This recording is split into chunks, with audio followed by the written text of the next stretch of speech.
So take your time to relax. Make yourself at home. Yes, we want to be still, but we don't want to make it some kind of enforced, strangulated silence where you feel claustrophobic and there's some kind of pressure or force there. If you want to be still, if you want to relax, find peace, then no need to force it. Allow the stillness to arise when it's ready.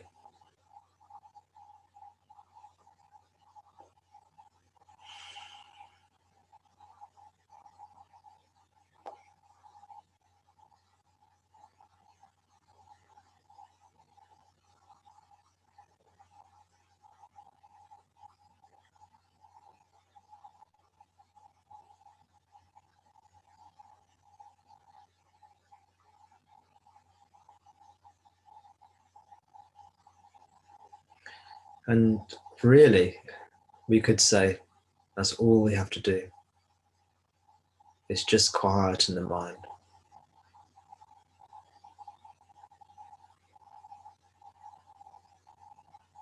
Having heard the teachings,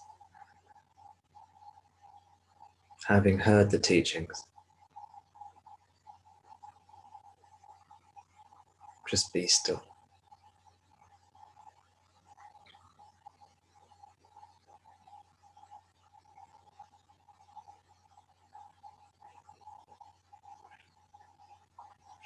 Even without the teachings, it's possible to achieve a degree of stillness, of course.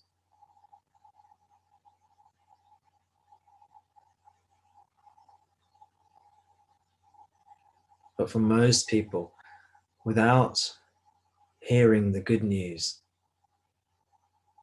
that you are the self, without hearing that good news that you are the self, that you are that which is unborn, never born, beyond birth, beyond death, ever peaceful, ever free. If you haven't heard this good news, or if you haven't intuited yourself this good news, it's more difficult. It's more difficult for the mind to shut up, for the mind to quieten.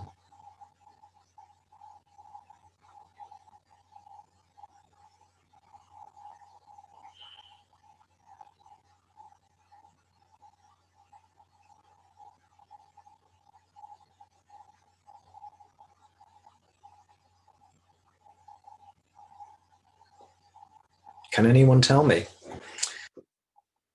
Yes, I'm going to invite people to speak earlier than usual. Can anyone tell me why that might be the case? Please unmute yourself and offer an answer if you'd like to.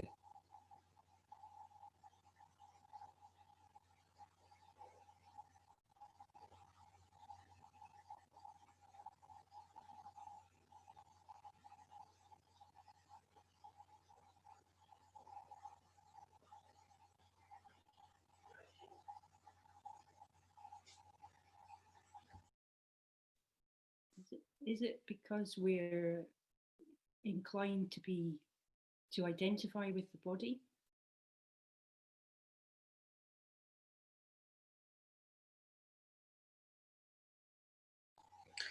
That's exactly right, Sarah. Yes. Why would that make it more difficult for the mind to quieten?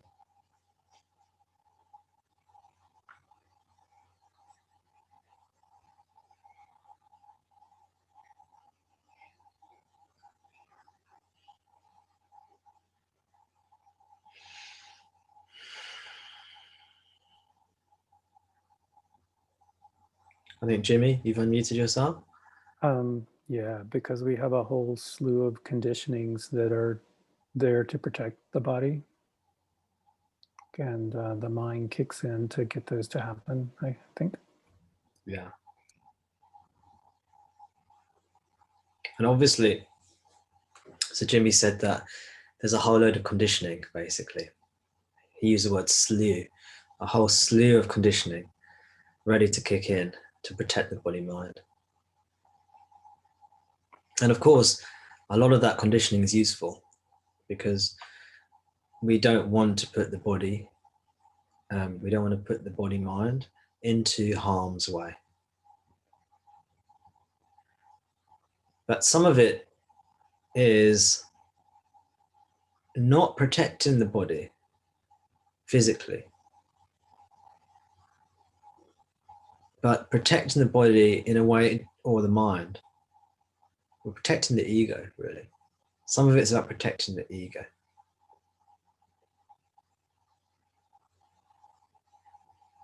Can anyone think of some examples? It doesn't have to be specific. It can be in broad terms where if you don't realize on some level that you're beyond all this, that you're the self, that none of this fundamentally matters. If you think all you are is the body mind, why? What kind of things might you be preoccupied by? Can anyone offer any suggestions?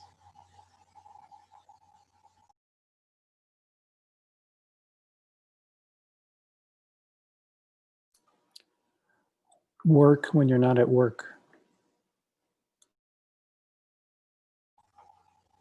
Great example. Yeah. That sounds rather Zen to me, you know? You know, that in Zen, they often say, whatever you're doing now, you just do that now. When you're eating, eat. When you're sleeping, sleep. When you're walking, walk.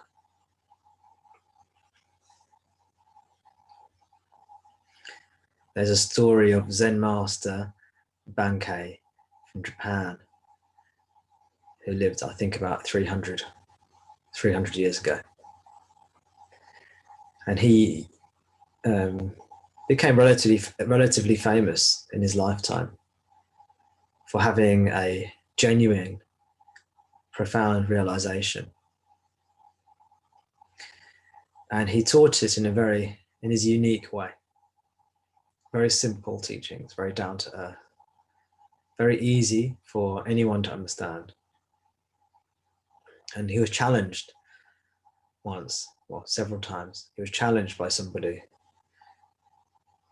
And they said to him, if you're so enlightened, if you're so realized, what special powers do you have?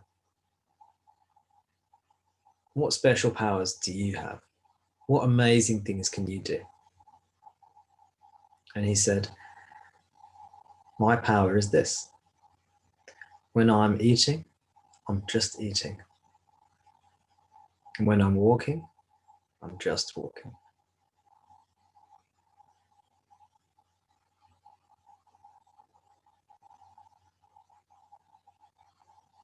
You understand?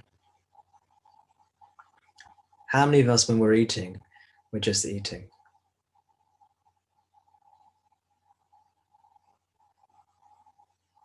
Maybe you're on your phone, maybe you're talking, maybe you're thinking, maybe all of those things.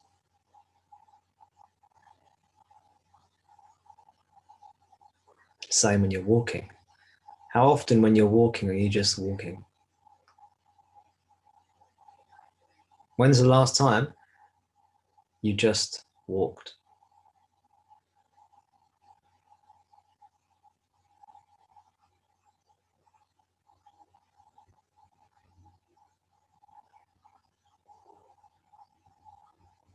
So if you think you're the body mind, you're constantly having to be concerned about the body mind. There's no sense of faith, no sense of connectedness, no sense of oneness, no sense of living in God's being, living and moving in God's very being.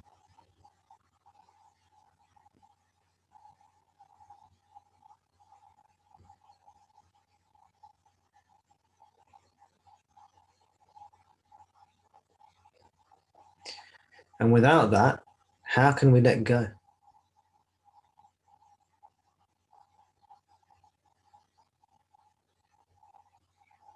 How can we let go of the metaphorical steering wheel?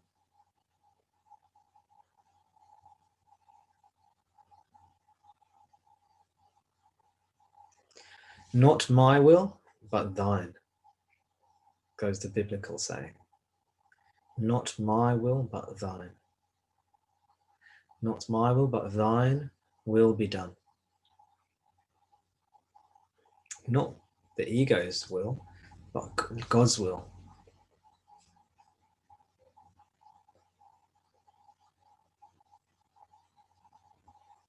How can we let go of the steering wheel?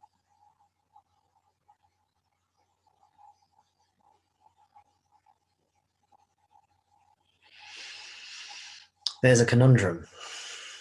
There's a conundrum, you see. You can never fully let go until you know you're the self. When you fully know you're the self, then you can let go because you're no longer afraid. You know, this is all God already. You know, God's already got the steering wheel.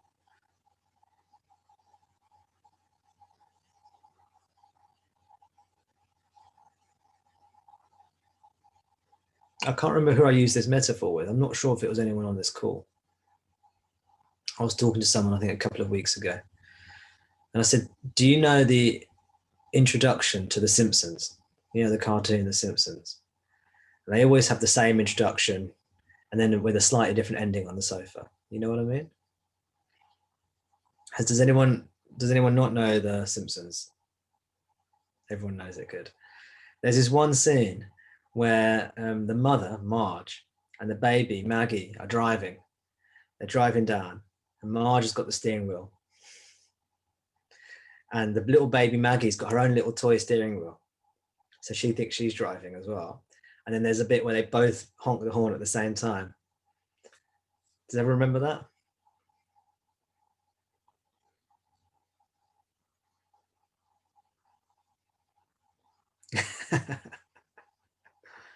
Which one do we suppose we are? You see? Are you Marge or are you Maggie? Marge, the mother who's actually driving? Or Maggie, the baby who thinks she's driving?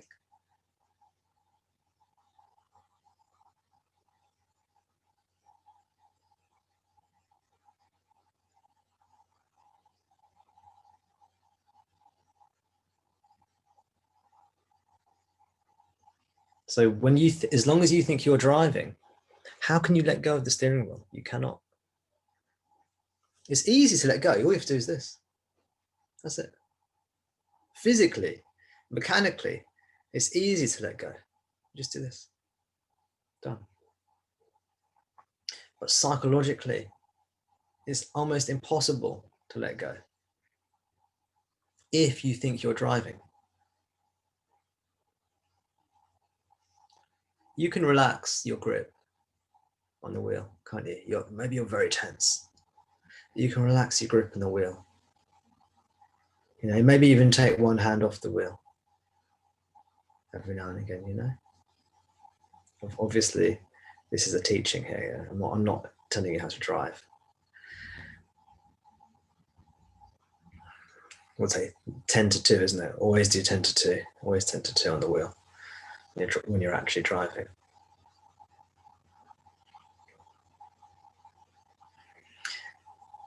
But how can you take your hands off the wheel when you think you're driving? But when you realize you're Maggie, when you realize that you were never driving in the first place, it appeared you were driving, you know?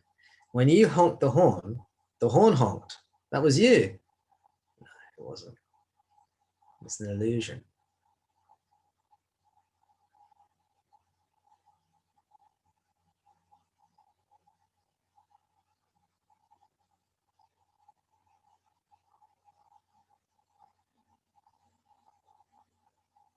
So it's very difficult to let go until you know you're the self. So what's the conundrum? And the conundrum is that the reverse is also true. You cannot know the self until you let go completely.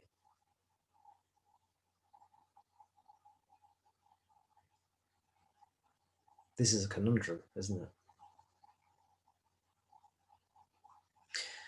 Because we say you've got to turn your attention back on to itself. You've got to turn away from objects and attend to the subject.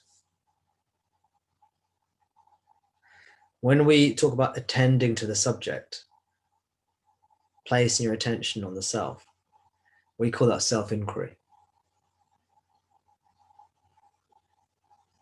The inward going path. When we say turn away from objects, that's like surrender. That's like letting go of objects. It's one thing, but we can describe it in two ways.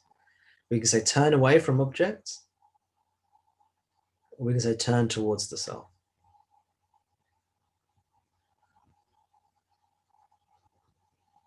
If you're going from point A to point B, you can say go to point B, or you can say go away from point A.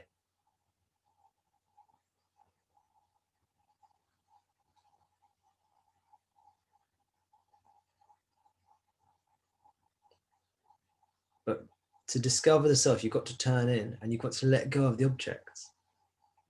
You've got to turn away from the objects. You can only do that if you know you're the self. Otherwise, you'll keep on coming back to the objects, won't you? Which is what happens. We don't want to let go of the objects because we think we're the body-mind.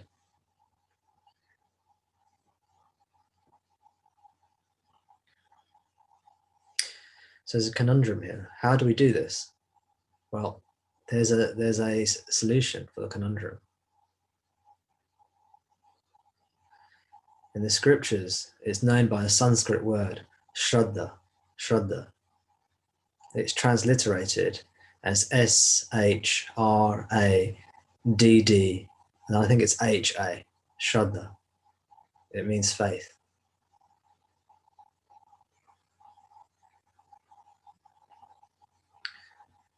And in the scriptures, it says that faith leads to realization. It's faith that leads to realization. Faith in the Guru, faith in Ramana, faith in God. So through this bridge of faith, we can let go, start to let go, and start to discover what we are. You can see how this bridge of faith is a potential solution for this conundrum we're in. Can you see that? We can't let go until we know the self. We can't know the self until we let go. Self-surrender, self-inquiry. You can't complete self-inquiry without self-surrender. You can't do self-surrender without self-inquiry and realizing the self.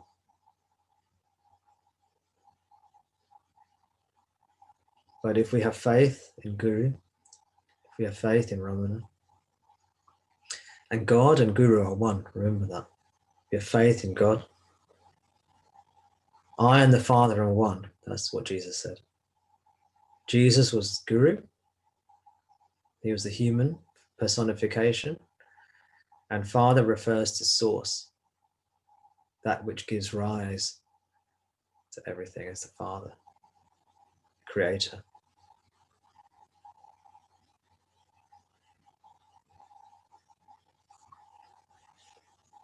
But at some points in our journey, we'll lean on the Father. Other times we'll lean on the Guru, Jesus, Ramana. Without the faith, very difficult. Not impossible, but very difficult.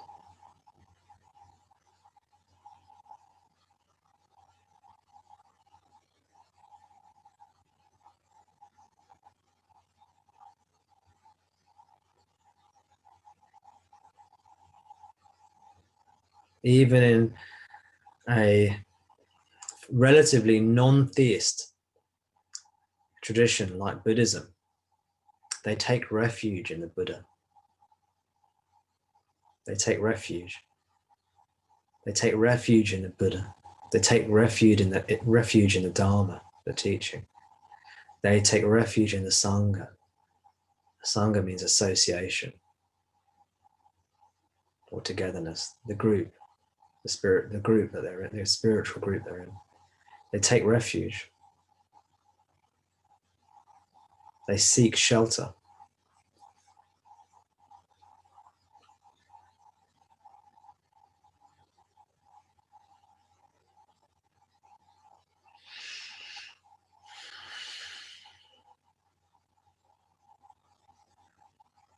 So remember, if you have faith and you have desire for liberation, these two will take you home.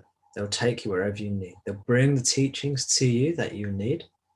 You will attract the teachings to you that you need when you need them. And then when you don't need those ones anymore, you will find some new ones. And when you don't need any teachings anymore, you won't need it. There won't be any, you'll be led that way. The teachings will run out. You'll be left with pure silence, the self.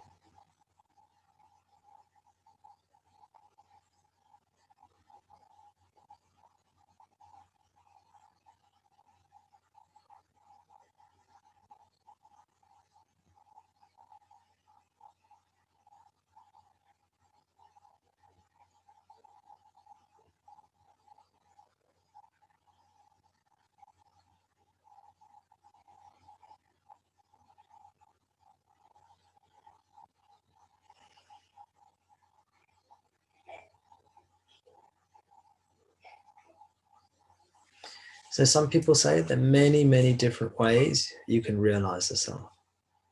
But I hope you can see there's only one way.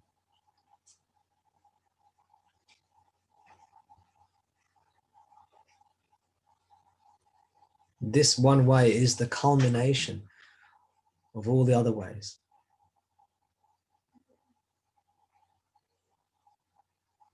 So there are many ways to self-inquiry.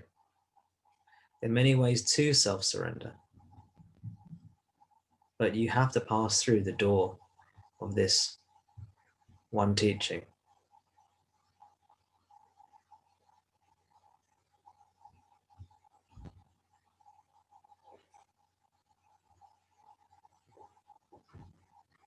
This is the coming together of the paths of yoga, knowledge, path of love, path of action, path of meditation. This is the coming together of all these paths. This is love. This is devotion.